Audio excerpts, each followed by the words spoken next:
बिस्मिल्लाहिर्रहमानिर्रहीम। अस्सलाम वालेकुम नाज़रीन, एक नए व्लॉग के साथ आपकी खिदमत में हाजिर है। नाज़रीन, हम इस वक्त मौजूद हैं सुप्रीम कोर्ट ऑफ पाकिस्तान में। तारीख़ है 11 फरवरी और दिन है मंगल का। नाज़रीन, आज के इस व्लॉग में हम बात करेंगे चीफ जस्टिस ऑफ पाकिस्तान जनाब याह्या अफरीदी साहब, जो कि 26वीं आइनी तरमीम के, इसमें कोई दो राय नहीं है कि सबसे बड़े बेनिफिशरी हैं और एक तरह से पहरा देने का उन्होंने असूली तौर पर फ़ैसला कर लिया है कि अब इस 26वीं आइनी तरमीम को हर हाल में वो प्रोटेक्ट करेंगे और इसमें उनका साथ दे रहे हैं जनाब जस्टिस अमीनुद्दीन ख़ान अगेन, जो कि एक और अहम बेनिफिशरी हैं इस पूरी 26वीं आइनी तरमीम के।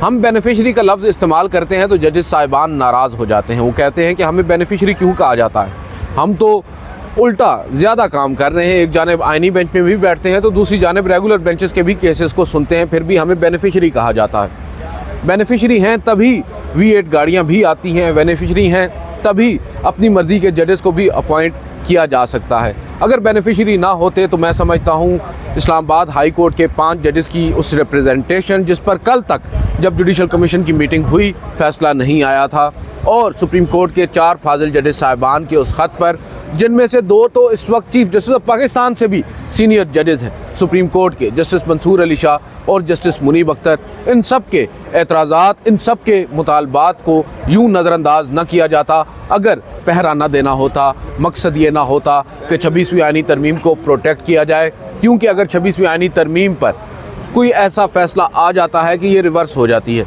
या स्ट्राइक डाउन हो जाती है या कलअदम करार दे दी जाती है, तो फिर जो बेनिफिशरी हैं वो बेनिफिशरी नहीं रहेंगे।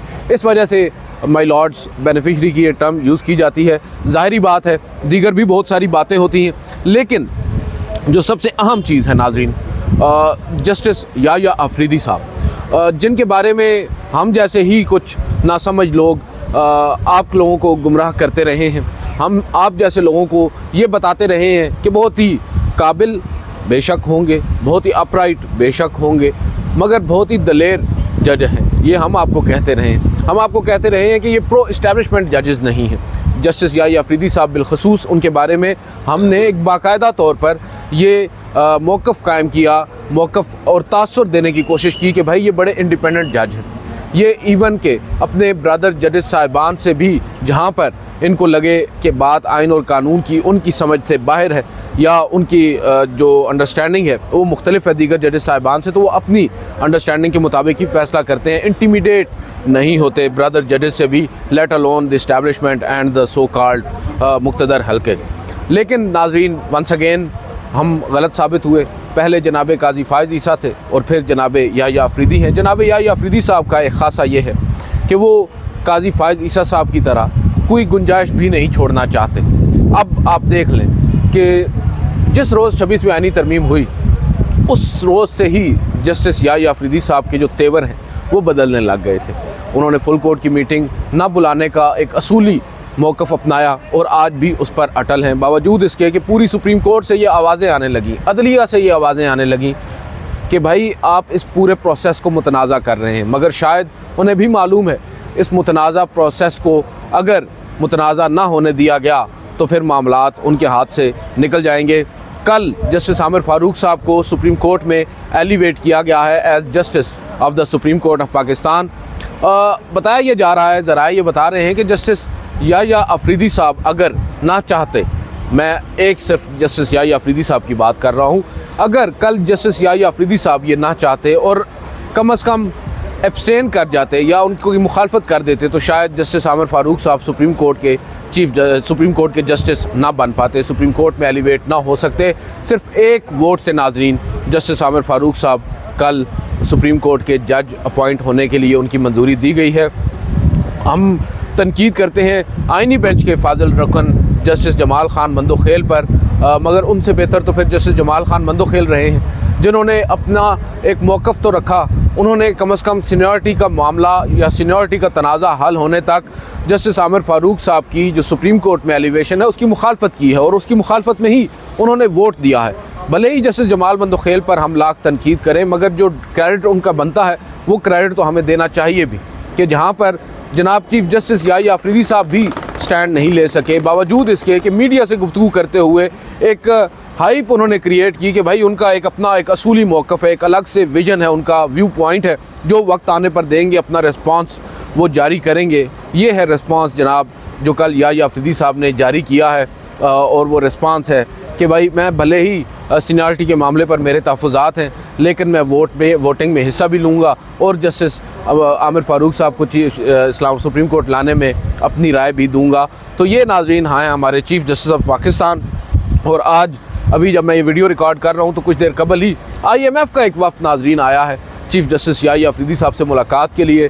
अब IMF जो है, अव्वल तो हमने अपने आइन और कानून में ये गुंजाइश रख दी है कि IMF सुप्रीम कोर्ट के जजेस से भी मुलाकातें करेगा। ज़ाहिरी बात है IMF की शराइत है, IMF को मालूम है कि हम पैसा देते हैं, वो पैसा दुरुस्त जगहों पे लगता है या नहीं लगता, तो वो अब इनफरादी तौर पर मुख्तलिफ फ्रीकैन से भी मिलकर जो हुकूमत है उस पर ट्रस्ट नहीं करते। शायद इसी वजह से चीफ़ जस्टिस से मुलाकात कर रहे हैं, मगर उन्हें यहाँ पर भी किसी भी तरह की कोई परेशानी का सामना नहीं करना पड़ेगा, क्योंकि वही मौक़िफ़ जनाब याह्या अफरीदी साहब भी अपनाएंगे। और जो अदलिया की आज़ादी के झंडे गाड़ रखे हैं उन्होंने पाकिस्तान के अंदर, उस पर उनको बाकायदा ब्रीफ़ किया जाएगा। हाँ, दिलचस्प बात तो तब होती है अगर जस्टिस मंसूर अली शाह जो कि सीनियर प्यूने जज हैं सुप्रीम कोर्ट के, उनसे IMF का वफ़द मुलाकात करता, तो फिर शायद चीज़ें मुख्तलिफ होती। बहरहाल इसमें क्या निकलता है ये तो वक्त आने पर मालूम होगा। जो बड़ी अहम और अफसोसनाक सूरत हाल है नाज़रीन, वो इस्लामाबाद हाई कोर्ट में है। जस्टिस आमिर फ़ारूक साहब शायद इसी ताक में थे, इसी इंतज़ार में थे कि किसी तरह जुडिशल कमीशन का कल होने वाला इजलास ख़त्म हो और जो उन्होंने फ़ैसला लिख रखा है वो जारी किया जाए। 5 जजेस की रिप्रेजेंटेशन का मामला आपको मालूम है एक तवील अर्सा तक पेंडिंग रहा, उनके सामने उन्होंने कोई राय नहीं दी। कल जैसे ही उनका नाम अप्रूव हो गया सुप्रीम कोर्ट के जज के तौर पर, उन्होंने एक फ़ैसला जारी करवा दिया और रिजेक्ट कर दी वो रिप्रेजेंटेशन जो इस्लामाबाद हाई कोर्ट के 5 फाजिल जजेस साहिबान ने फ़ाइल की थी अगेंस्ट सीनियरिटी। जो सीनियरिटी के अगेंस्ट लिस्ट जारी की गई है आपके सामने मालूम है आपको, जस्टिस डोगर सरफराज डोगर साहब जिन्हें 15वें नंबर सीनियरिटी से उठाकर लाहौर हाई कोर्ट से इस्लामाबाद हाई कोर्ट लाया गया और जो सीनियर प्यूने जज है उन्हें बना दिया गया, और अब तो वो आमिर फ़ारूक साहब के बाद चीफ़ जस्टिस भी हैं, कायम मकाम तो कम से कम हैं ही। तो अब आमिर फ़ारूक साहब ने नाज़रीन जाते जाते उस रिप्रेजेंटेशन को भी मुस्तरद कर दिया है। मगर मैं यहाँ पर यह ज़रूर कहूँगा कि ये मामला यहाँ ख़त्म नहीं होता। अब भी उन जजेस साहिबान के पास एक हक़ मौजूद है, वो अगर चाहें तो उसे अवेल कर सकते हैं। वो सुप्रीम कोर्ट ऑफ पाकिस्तान का दरवाज़ा खटखटा सकते हैं। अब मैं जब बात करता हूँ सुप्रीम कोर्ट ऑफ पाकिस्तान की, तो आप लोग ये कह रहे होंगे कि भाई क्या बात कर रहे हैं, क्या ये उसी सुप्रीम कोर्ट ऑफ पाकिस्तान से रिलीफ एक्सपेक्ट करेंगे जजेस साहिबान जिस सुप्रीम कोर्ट ऑफ पाकिस्तान ने इन द फर्स्ट प्लेस इस पूरे मेस को क्रिएट किया है। मगर नाज़रीन बात है रेमेडी की, तो रेमेडी वो अवेल कर सकते हैं सुप्रीम कोर्ट ऑफ पाकिस्तान की एक आइनी दरख्वास्त आइन के आर्टिकल 184(3) के तहत दायर कर, और वो दरख्वास्त फिर आगे आप फिर हंसेंगे उसी आइनी बेंच के सामने समाअत के लिए मुकर्रर होगी, जो कि पैदावार है इसी 26वें आइनी तरमीम और जुडिशल कमीशन ऑफ पाकिस्तान का, और उसको हेड करते हैं जनाब अमीनुद्दीन खान साहब। तो वही आइनी बेंच फिर इन 5 जजेस की जो रिप्रेजेंटेशन और मुस्तरद होने के ख़िलाफ़ दरख्वास्त होगी, अगर होगी तो उस पर समाअत करेगा। अब ये भी दिलचस्प होगा क्योंकि अब सुप्रीम कोर्ट ऑफ पाकिस्तान में बड़ी अजीब अजीब खबरें भी आ रही हैं कि ऑलरेडी कमरा अदालत बड़ी तादाद में यहाँ पर मौजूद हैं। 5 तो ऊपर वाले फ्लोर पर हैं, 3-4 नीचे वाले फ्लोर पर भी हैं। कुछ नए कमरा अदालत भी तैयार किए जा रहे हैं, यानी नई अदालतें तैयार की जा रही हैं, क्योंकि जजेस की तादाद अचानक से 16-17 से बढ़कर 25 हो गई है। 2 एडहॉक जजेस ऑलरेडी मौजूद हैं। इसके अलावा जो कल 6+1 7 जजेस आए हैं, उससे आप देख सकते हैं तादाद तो बढ़ ही गई है। अब उन सब को यहाँ पर खपाना भी है, और हमें नहीं मालूम जो पेंडेंसी जिसकी बात की जाती है, बड़ा rightly so justice Mansoor Ali Shah ने अभी रिसेंटली ये भी पूरा जो एक तूफ़ान बर्पा किया हुआ है और पेंडेंसी के नाम पर आइन को ही तब्दील करने की एक मुहिम चलाई गई है और तरमीम कर दी गई है। जस्टिस मंसूर अली शाह ने उसको भी बड़ी खूबसूरती के साथ एक्सपोज किया। उन्होंने कहा कि यहाँ पर कौन से मुकदमात हैं जो पेंडिंग हैं, असल जो पेंडेंसी है वो तो मातहत अदलिया में है, वो तो हाई कोर्ट के लेवल तक है, ऊपर तक तो है ही नहीं। तो यहाँ पर क्यों जजेस को अपॉइंट किया जा रहा है, जजेस की तादाद को बढ़ाया जा रहा है, जबकि असल काम जहाँ करने का है वहाँ किया नहीं जा रहा। जहाँ पर जजेस की तादाद बढ़ानी है वहाँ बढ़ाई नहीं जा रही। मगर फिर शायद 24-24 लाख माहाना नाज़रीन कोई मामूली रकम तो है नहीं।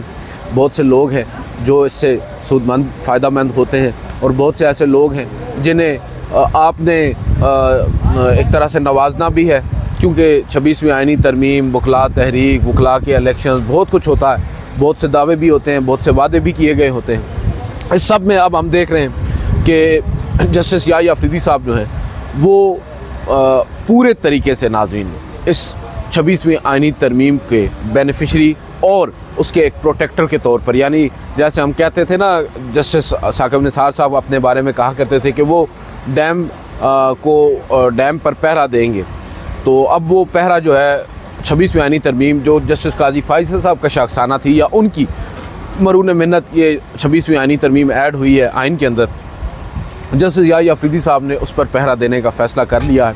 और उस पहरे को देते हुए उन्होंने अपनी जो पुरानी दोस्तियां हैं, चाहे वो जस्टिस मंसूर अली शाह से हो या जस्टिस अतर मिनल्ला से हो, उसको भी नज़रअंदाज कर दिया है और उसे भी कुर्बान करने का फ़ैसला कर लिया है। बताया जा रहा है सर थोड़ा सा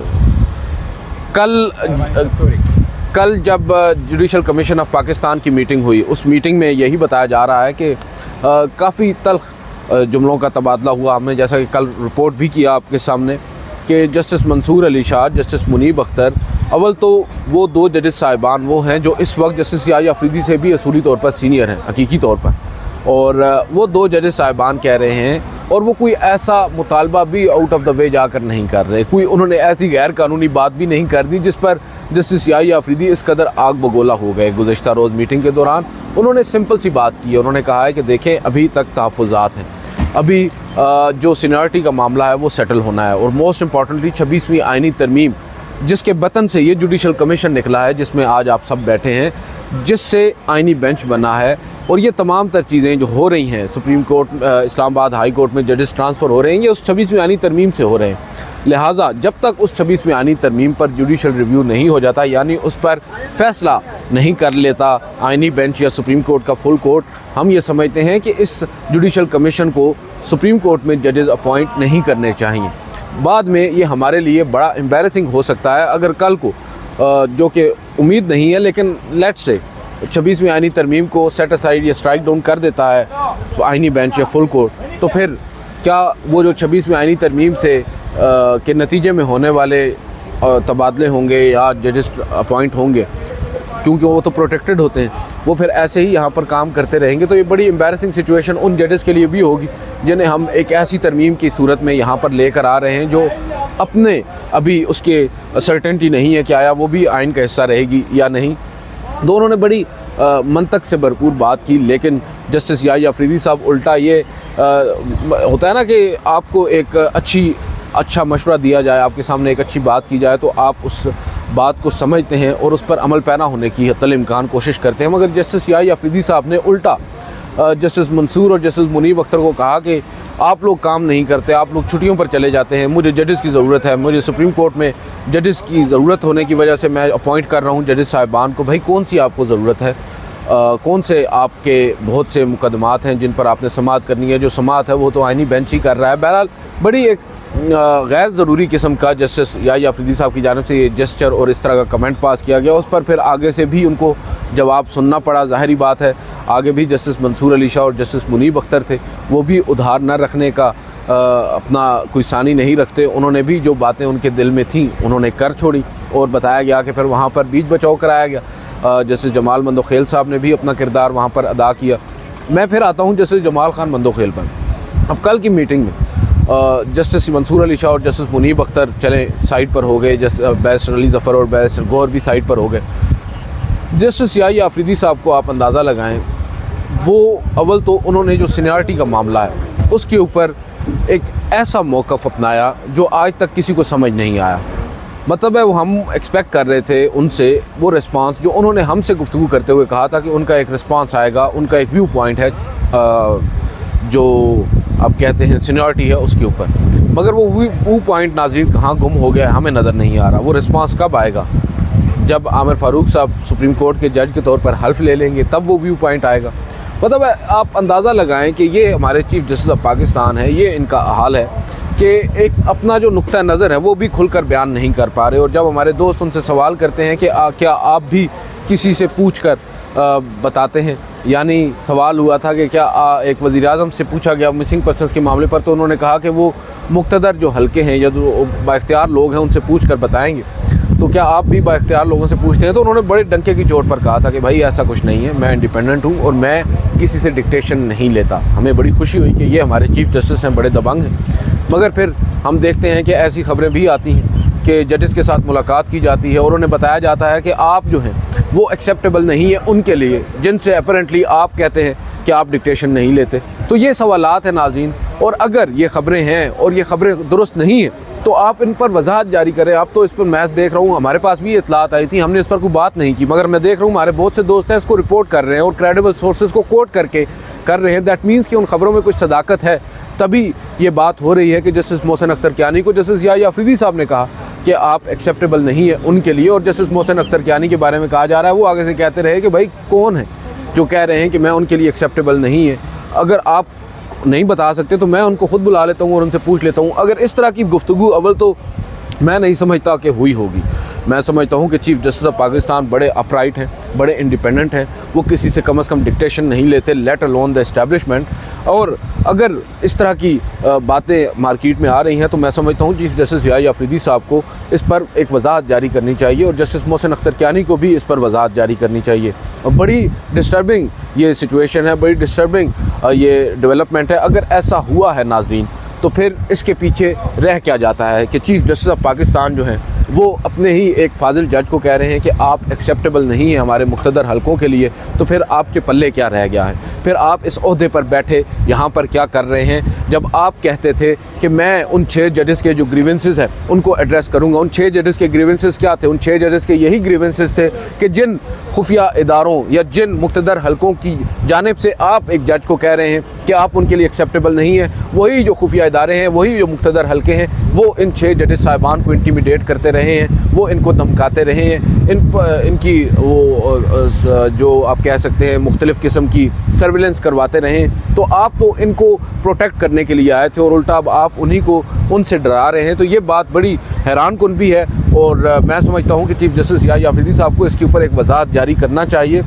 अदरवाइज़ इसमें अब फिर कोई दो राय नहीं रह जाती कि जनाब याहिया अफरीदी साहब इस पूरे निज़ाम के पार्ट एंड पार्सल हैं। वो तो हम पहले ही साबित कर चुके हैं इन तमाम तर सर्कमस्टेंशियल एविडेंसेस की बेस पर कि जस्टिस याहिया अफरीदी साहब तो बड़े बेनिफिशरी हैं इस पूरे प्रोसेस के, इस 26वीं आईनी तरमीम के। वो कैसे अफोर्ड कर सकते हैं इस 26वीं आईनी तरमीम को स्ट्राइक डाउन होते हुए या इस पर जुडिशल रिव्यू होते हुए? तो वो तो चाहेंगे कि ये इसी सिस्टम का हिस्सा रहे और वो चीफ जस्टिस ऑफ पाकिस्तान बने रहें। और इसी तरह जस्टिस अमीनुद्दीन खान भी, वगरना अगर ये 2 जजेस साहिबान चाहते तो थोड़ा सा टफ़ टाइम तो कल एग्जेक्टिव को या हमारे जो मुख्तदर हल्के हैं उनको जुडिशल कमीशन में दे सकते थे, मगर इन्होंने वो भी गवारा नहीं किया। अब देखते हैं वो जो 5 जजेस हैं वो अपनी उस रिप्रेजेंटेशन को मुस्तरद होने के ख़िलाफ़ क्या सुप्रीम कोर्ट ऑफ पाकिस्तान में आइनी दरख्वास्त दायर करते हैं या नहीं, और जब दरख्वास्त दायर होगी तो उसके बाद मज़ीद क्या होगा। और एक और जो डेवलपमेंट हम एंटिसिपेट कर रहे हैं, एक्सपेक्ट कर रहे हैं, वो कुछ नए खतूत हैं, कुछ नए नोट्स हैं जो आ सकते हैं। और वो नोट्स न सिर्फ इस्लामाबाद हाई कोर्ट बल्कि नाज़रीन सुप्रीम कोर्ट ऑफ पाकिस्तान से भी आप उम्मीद रख सकते हैं। आज की इस वीडियो से इतना ही, इजाज़त दीजिए, अल्लाह हाफ़िज़।